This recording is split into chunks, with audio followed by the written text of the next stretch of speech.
राजस्थान की 25 लोकसभा सीटों का भी एग्जिट पोल सामने आया है, जिसमें आंकड़े चौंकाने वाले दिख रहे हैं। हालांकि सभी की नजर बाड़मेर जैसलमेर लोकसभा सीट पर है। देखिए इसी पर खास रिपोर्ट।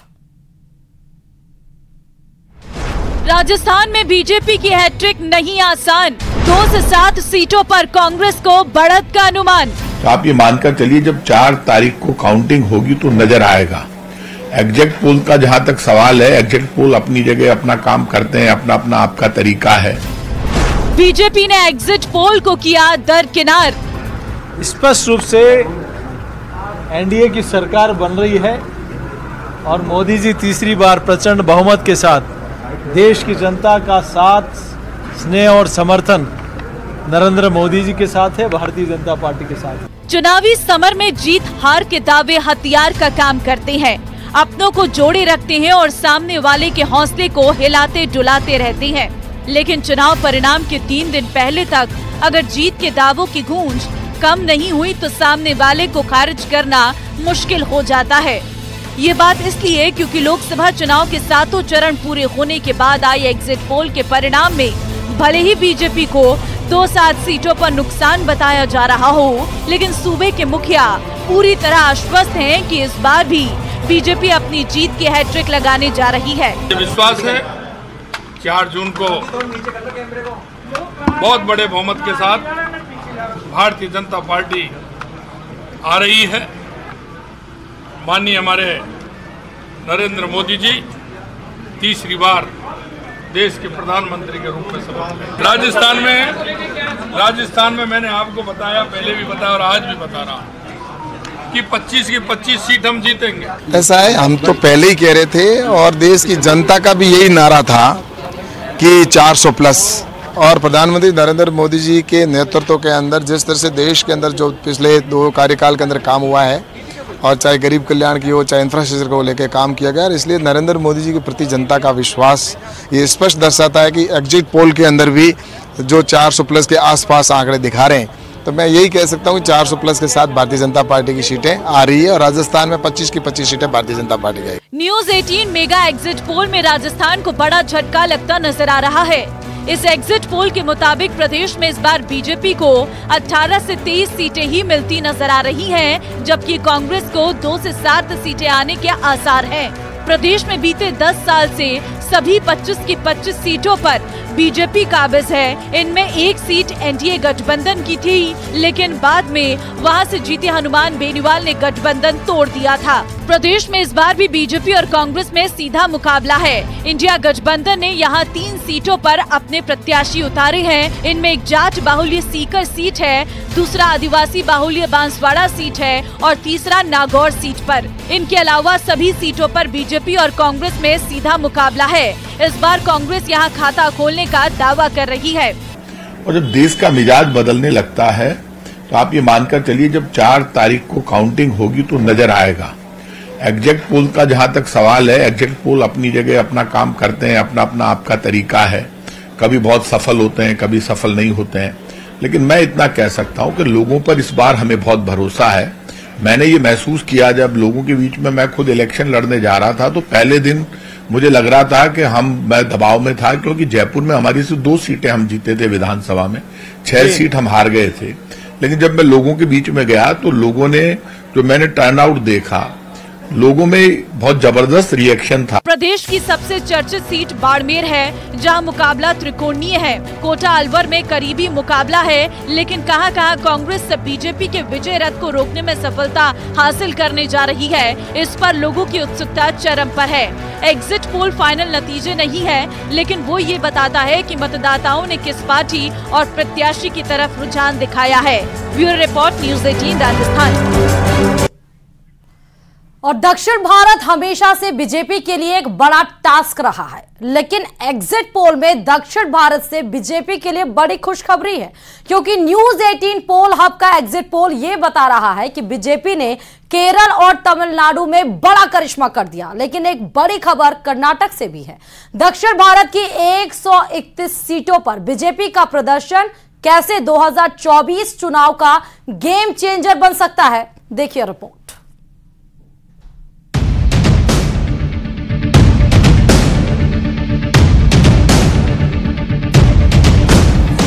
एक तरफ प्रधानमंत्री नरेंद्र मोदी तमिलनाडु के कन्याकुमारी में 45 घंटे का ध्यान कर रहे थे और दूसरी ओर आखिरी दौर की वोटिंग के साथ बीजेपी के लिए दक्षिण भारत से कमाल की खबर देश भर के टीवी स्क्रीन पर छाने जा रही थी। तमिलनाडु, केरल, कर्नाटक, तेलंगाना और आंध्र प्रदेश, इन 5 राज्यों में बीजेपी ने वो कर दिखाया है जिसकी उम्मीद की जा रही थी।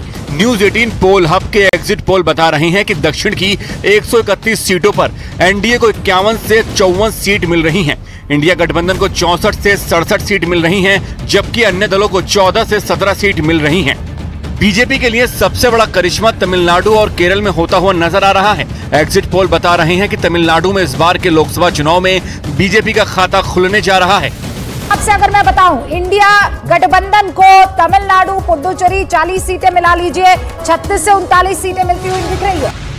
तमिलनाडु में इस बार प्रधानमंत्री नरेंद्र मोदी ने 9 रैलियां की। चुनाव से पहले उन्होंने कई दौरे भी किए और इसका रिजल्ट 4 जून को तमिलनाडु के फैसले में नजर आ सकता है। यही न्यूज 18 पोल हब के एग्जिट में देखा जा रहा है। तमिलनाडु के बाद देखिए केरल से भी चौंकाने वाले आंकड़े हैं। केरल में इस बार प्रधानमंत्री नरेंद्र मोदी ने 5 रैलियां की हैं। केरल और तमिलनाडु में बीजेपी का खाता खुल रहा है और ये बीजेपी के लिए वाकई चमत्कार वाली बात है। ये इसलिए क्योंकि इन दोनों राज्यों की राजनीति में बीजेपी लंबे संघर्ष के बावजूद जगह बनाने में कामयाब रही, लेकिन वोटों को सीट में तब्दील करने में नाकाम रही है। पूरे भारत की बात करें तो प्रधानमंत्री ने पिछले 5 महीनों में कम से कम 181 रैलियां की और इस दौरान प्रधानमंत्री नरेंद्र मोदी ने केरल और तमिलनाडु का लगातार दौरा किया। इन 181 रैलियों में वो प्रधानमंत्री के रोड शो, बाकी इवेंट्स और मंदिरों में पूजा अर्चना के लिए किए गए दौरे शामिल नहीं हैं। अगर इनको भी शामिल कर दिया जाए तो अंदाजा लगा सकते हैं कि इस बार बीजेपी ने दक्षिण के चुनाव प्रचार में कितनी मेहनत की है। खासकर केरल और तमिलनाडु में बीजेपी ने बहुत आक्रामक प्रचार किया है। इसका रिजल्ट न्यूज 18 पोल हब के एग्जिट पोल में साफ साफ नजर आ रहा है। और अब बात पूरे देश के साथ ही झारखंड में भी 2024 का चुनावी रण खत्म हो गया है और अब इंतजार है नतीजों का। वैसे तो 4 जून को ईवीएम का पिटारा खुलेगा और उम्मीदवारों की किस्मत का फैसला होगा, लेकिन 4 जून से पहले न्यूज 18 के मेगा एग्जिट पोल के नतीजे क्या कहते हैं, रिपोर्ट में देखिए। रिजल्ट से पहले न्यूज 18 पर नतीजे। झारखंड में किसका बेड़ा हुआ पार? न्यूज 18 का सबसे सटीक आकलन। किसकी हुई जीत, किसकी हार?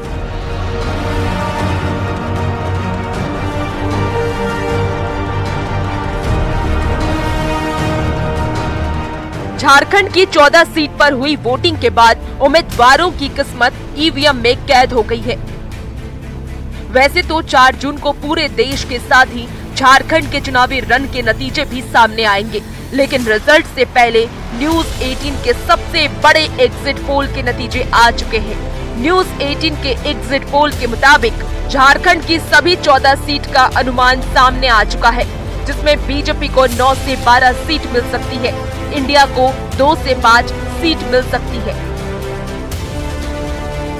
उसके बदले मोदी जी की गारंटी थी, उस गारंटी पे मुहर लगाने का काम किया है और हम तीनों सीटों पे भारी प्रचंड बहुमत से हम जीतने जा रहे हैं। हम चुनाव लड़े हैं, जनता को जनार्दन मानते हैं, जनता ने वोट दिया है, फिर वोट का आकलन करने का कोई मतलब नहीं है।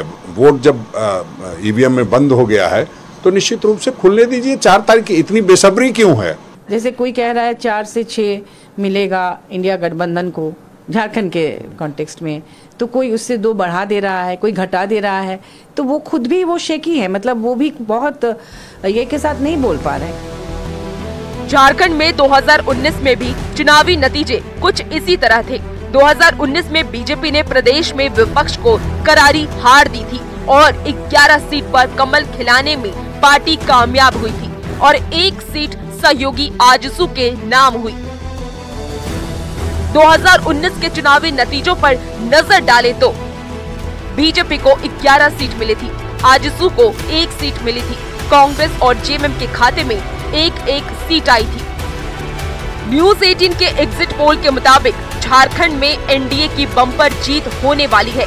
हालांकि अब इंतजार है 4 जून का, जब न्यूज 18 के एग्जिट पोल पर मुहर लगेगी। Bureau report, news 18।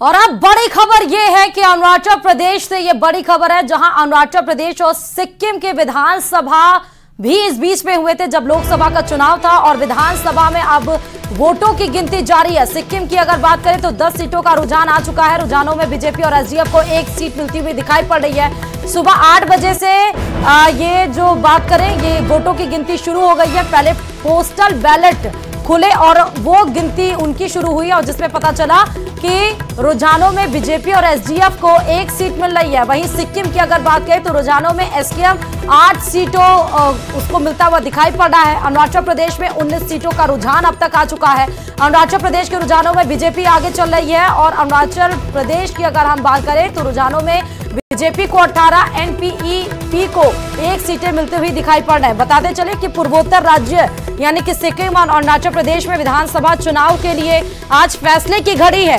दोनों ही राज्यों में किसकी सरकार बनेगी आज ये साफ हो जाएगा। अरुणाचल प्रदेश में वोटों की गिनती सुबह 8 बजे से शाम के 6 बजे तक है। दोनों ही राज्यों में बीजेपी के 10 उम्मीदवार पहले ही निर्विरोध चुने जा चुके हैं और आज 60 से 50 विधानसभा सीटों की गिनती जारी है। और चुनावी नतीजों से पहले बीजेपी ने महामंथन किया। पार्टी के तमाम कद्दावर नेताओं ने नतीजों का आकलन किया। पार्टी नेताओं ने जीत का दावा किया तो एग्जिट पोल के साथ बीजेपी ने इनपुट के जरिए एक सीट के संभावित नतीजों की पड़ताल भी की है। देखिए रिपोर्ट।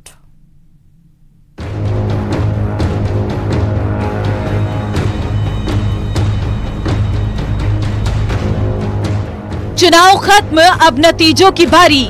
जी हां, देश की बागडोर किसके पास जा सकती है। एग्जिट पोल तो बीजेपी की जीत की तरफ इशारा कर रही हैं, तो बीजेपी हैट्रिक को लेकर आश्वस्त दिखाई दे रही। दूसरे राज्यों में प्रचार के लिए गए नेता अब लौट आए हैं और एक ही दिन में पार्टी कार्यालय में ताबड़तोड़ 4 बड़ी बैठकें कर रही हैं, जिसमें प्रदेश पदाधिकारियों के साथ मोर्चे से जुड़े नेता भी मौजूद रहे। साथ ही लोकसभा सीटों के प्रभारियों के साथ लोकसभा उम्मीदवारों ने भी हिस्सा लिया।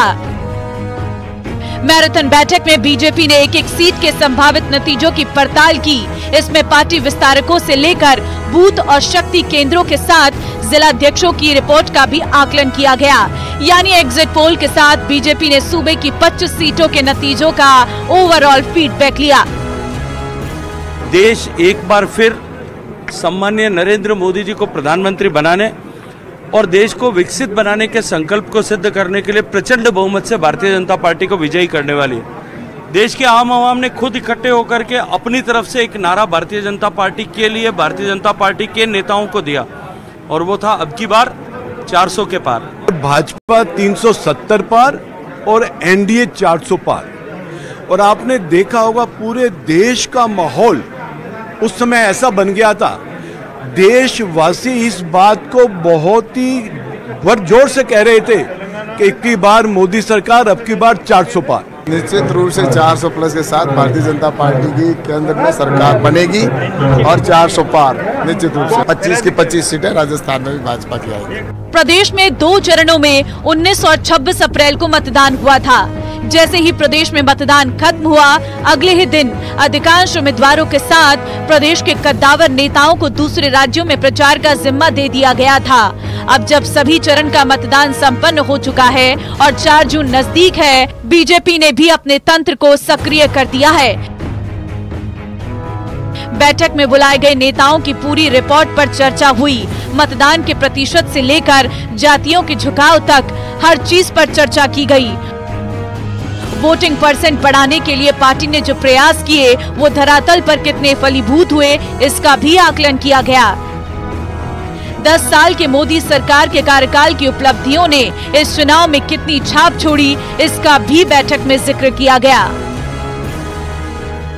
5 तारीख की शाम होते होते पूरी दुनिया इस बात को मान जाएगी कि भारी बहुमत के साथ एक बार फिर भारत के प्रधानमंत्री माननीय नरेंद्र मोदी बन रहे हैं।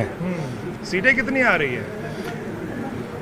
एनडीए की सीटें गई बार से कम नहीं होंगी, अधिक कितनी हो सकती है एक अलग मुद्दा हो सकता है। वो 400 के बाद में 410 भी हो सकती है, 20 भी हो सकती है, 401 भी हो सकती है और 400 भी हो सकती है, परंतु 400 के उस पार होनी है।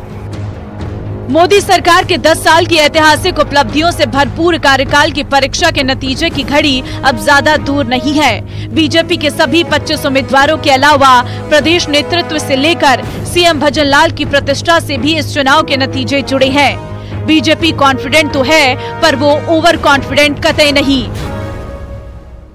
उसे भी पता है कि कुछ सीटों पर कहीं किसान आंदोलन असर दिखा सकता है, तो कहीं पर उम्मीदवारों के खिलाफ एंटी इनकम्बेंसी भारी पड़ सकती है।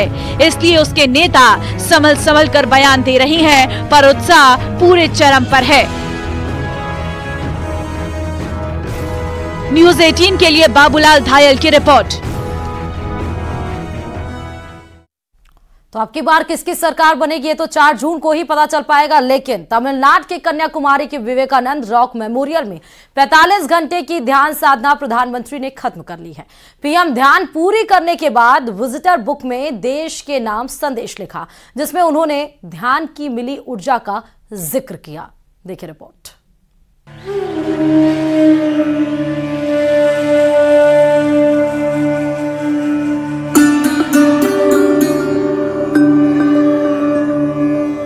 प्रधानमंत्री नरेंद्र मोदी ने विवेकानंद रॉक मेमोरियल में अपनी 45 घंटे की साधना पूरी कर ली। पीएम ने भगवा वस्त्र पहनकर ध्यान साधना की।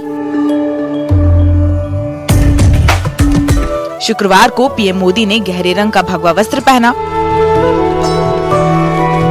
तो शनिवार को उन्होंने हल्के रंग का भगवा वस्त्र पहना था। खास बात ये कि जब पीएम मोदी ध्यान साधना कर रहे थे, तब भी लोगों को विवेकानंद रॉक मेमोरियल जाने से नहीं रोका गया। सुबह सूर्योदय के समय सूर्य को अर्घ देने के बाद पीएम मोदी ने तीसरे और अंतिम दिन अपने ध्यान साधना की शुरुआत की थी और दोपहर को साधना खत्म हुई। पीएम ने एक लोटे से समुद्र में सूर्य को जल अर्पित किया और माला का जाप किया। पीएम मोदी ने स्वामी विवेकानंद की प्रतिमा पर पुष्पांजलि भी अर्पित की और हाथ में माला लेकर मंडपम के चारों ओर चक्कर लगाते दिखे। बता दें कि प्रधानमंत्री ने 30 मई की शाम विवेकानंद रॉक मेमोरियल में ध्यान साधना शुरू की थी। खास बात ये रही कि पीएम ने विवेकानंद रॉक मेमोरियल में उसी जगह पर ध्यान लगाया था जहां स्वामी विवेकानंद ने साधना की थी। ध्यान खत्म होने के बाद प्रधानमंत्री ने देश के नाम अपने हाथों से लिखा संदेश पत्र जारी किया। अपनी साधना पूरी होने के बाद पीएम ने कन्याकुमारी में ध्यान का अनुभव साझा करते हुए विजिटर बुक में लिखा, भारत के अंतिम छोर कन्याकुमारी स्थित विवेकानंद शिला स्मारक में आकर मैं एक अलौकिक और अद्भुत ऊर्जा का अनुभव कर रहा हूँ। इसी शिला पर मां पार्वती और स्वामी विवेकानंद जी ने तपस्या की थी। आगे चलकर इस शिला स्मारक के रूप में एकनाथ रांडे जी ने स्वामी विवेकानंद जी के विचारों को जीवंत कर दिया। चुनाव से पहले प्रधानमंत्री ने ध्यान साधना कर प्रकृति से ऊर्जा हासिल की। हर बार चुनाव के बाद ध्यान लगाने वाले पीएम ने इस बार देश के सबसे दक्षिणी भाग को चुना, जहां से स्वामी विवेकानंद ने भारत के विकास के लिए जीत की कामना की थी। Bureau report, news 18।